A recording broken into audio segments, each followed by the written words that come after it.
Wir befinden uns hier im südlichen Bereich von Österreich, kurz vor der ungarischen Grenze.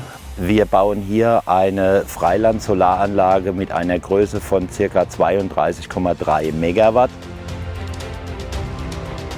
Wir verbauen hier auf der Anlage ca. 60.000 Module. Die Anlage ist dann auf einer Größe von ca. 33 Hektar.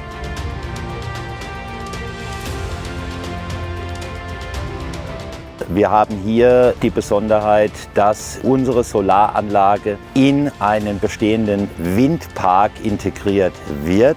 Das ist natürlich eine tolle Kombination von den regenerativen Energieformen.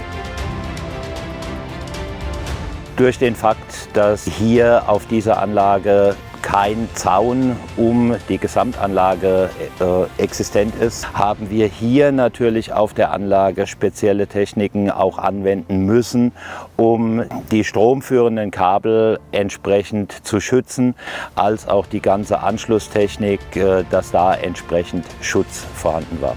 Das gesamte Feld kann von den gesamten Wildtieren, die hier ansässig sind, entsprechend genutzt werden.